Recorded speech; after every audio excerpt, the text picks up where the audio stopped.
Good morning mga kababayan, mga kapatid. So guys, samahan po ninyo ako, no? Gawa natin ng reaction at opinion, no? Itong pagpapasara ng DSWD sa care facility ni Vince TV.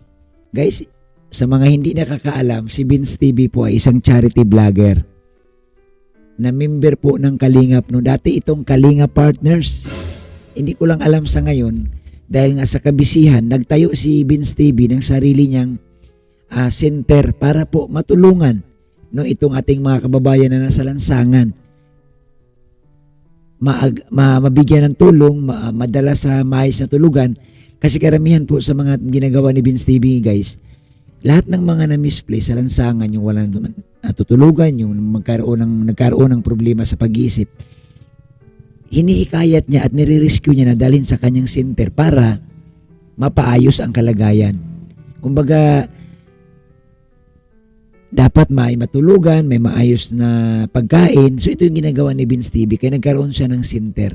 So saludo tayo dito, guys. Kaso nga lamang, pinasara, no? Biglang pinasara ng DSWD.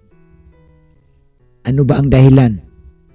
So siyempre, no, may dahilan naman talaga siguro, no, atin pong malalaman, no. Panoorin natin itong video, no, ng isang network.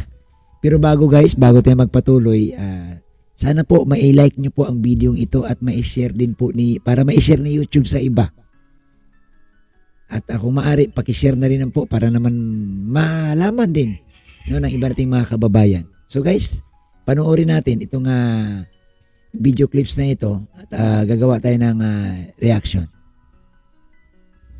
Ipinatupad ng Department of Social Welfare and Development o DSWD ang suspension order laban sa shelter na pinamamahalaan ni Benji Perillo o mas kilala bilang Bench TV.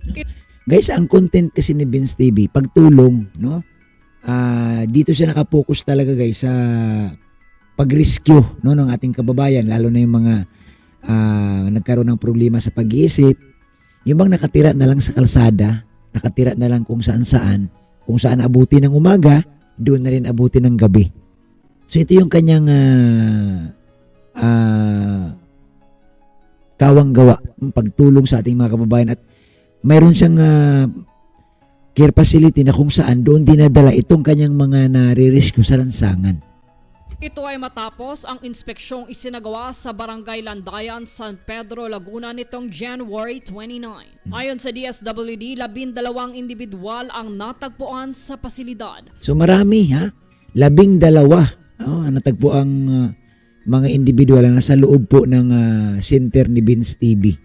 Kabilang ang 2 menor de edad at 6 sa mga ito kasama ang mga bata na inilipat sa kustodiya ng ahensya para sa agarang pangangalaga at interbensyon. Isinailalim sa medical assessment ng City Health Office ang mga inilipat, habang isinagawa naman ng mga lisensyadong social worker ang profiling at case management upang matiyak ang tamang pag-aalaga at tuloy-tuloy na serbisyo. Sinabi rin ng DSWD na ang operasyon ay bahagi ng pagpapatupad ng regulasyon upang masiguro ang kaligtasan, dignidad at karapatan ng vulnerableng sektor, lalo na ang mga bata. Ayon pa kay DSWD Assistant Secretary at Spokesperson Irene Dumlao, hindi layunin ng ahensya na pigilan ang mga inisyatibong may malasakit, kundi tiyaking sumusunod ang lahat ng shelter at care facility sa minimum standards of care na itinakda ng batas. So yun naman, kumbaga guys, no, itong nangyari, no, na nagkaroon ng pagsasara or inspection ng DSWD, walang layunin, no? Ang layunin lang naman walang ibang layunin ang DSWD dito na pag-initan si ganito, hindi. Bagkus pa nga, nagpapasalamat pa rin naman ang DSWD na may mga taong may malasakit sa kapwa. Kaso nga lamang, ang gusto ng DSWD, talagang may panuntunan, no? May susunding patakaran.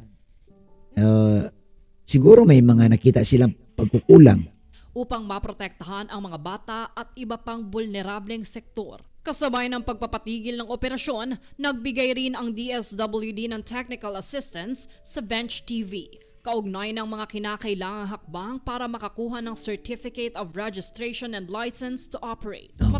So dapat dito guys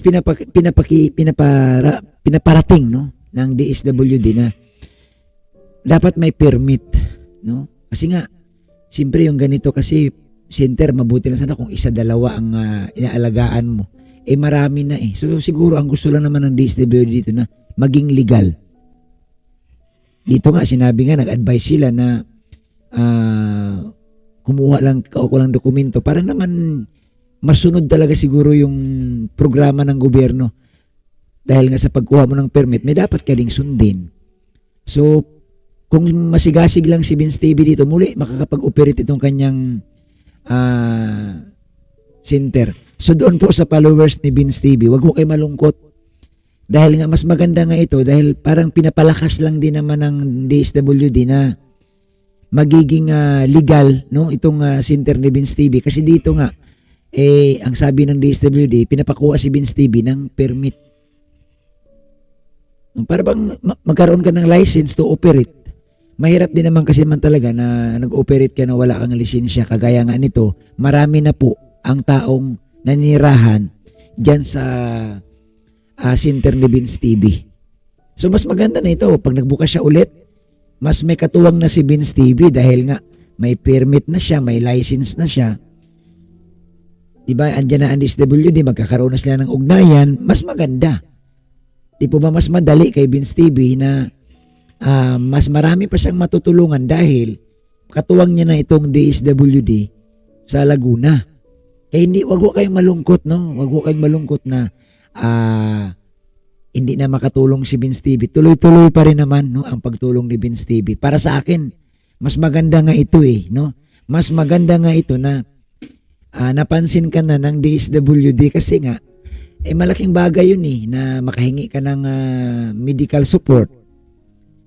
Pagdating sa counseling, andyan yung mga license na personnel ng DSWD makakatulong sa'yo. So doon po sa mga nag-alala, no? Wag ko kayo mag-alala guys kasi maganda naman ang hangarin talaga ni Vince TV na tumulong. Kaso nga lamang, mayroon kasing batas na dapat sundin. Hindi naman po pwede na maganda na yung pagtulong mo, lalabagin mo rin yung batas na wala kang susundin. So dapat mas maganda pa rin talaga na sundin para walang problema. Ito yung pinapahiwatig ng DSWD. Matatandaang naglabas ng pahayag sa social media ang Bench TV kaugnay ng emosyonal na epekto ng paglipat ng mga inaalagaang individual. Subalit iginiit ng DSWD na mahalagang masunod ang proseso ng batas upang maiwasan ang posibleng panganib at pang-aabuso. So dito guys, basahin natin tong ni Vince TV. Tama pa ba yung ganito? Nagawa kaming mabuti pero sa batas mali. Permit muna bago tumulong. Bawal din kaming mag-rescue dahil hindi daw kami pwede mag-rescue dahil wala kaming permit. Nais lang naming tumulong sa puso namin yung pero kayo sabi ko nga walang masama sa ginawa ni Vince TV no? Kaso nga lang may batas Pagdating kasi guys sa mga center may proseso yan. Hindi nga po pwedeng labagin natin ang batas. Maganda yung ating mungkahi, maganda yung ating plano, maganda yung ating saloobin na makatulong. Pero dapat sumailalim tayo sa batas ng Pilipinas. Hindi naman po pwede na tutulong ako itsapuwiran na natin yung batas.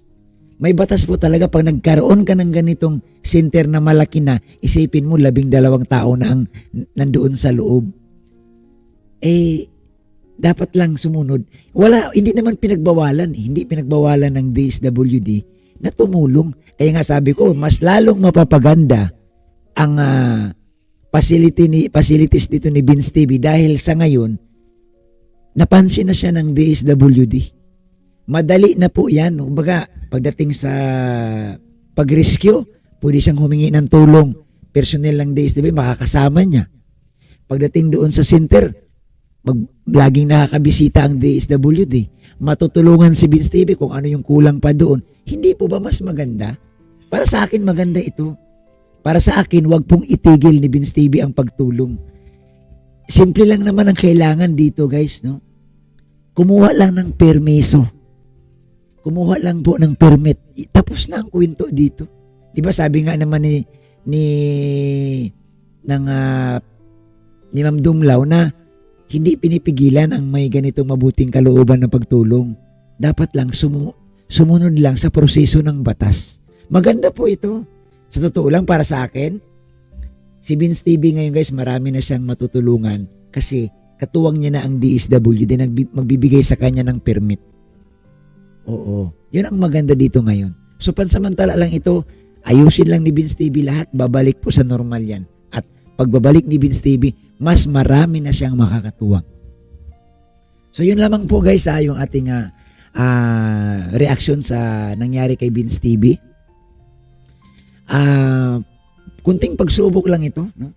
Siyempre tayo naman guys, natutuwa tayo na may mga taong natutulungan. Kaso lang, no? Sa totoo lang, may batas talaga eh. Mahirap naman natin itanggi, mahirap natin itsapuwera at mahirap nating baliwalain. Dahil tayo naninirahan pa sa Pilipinas, kaya dapat sumunod tayo sa batas ng Pilipinas. Maraming salamat at isang mapagpalang araw sa inyong lahat.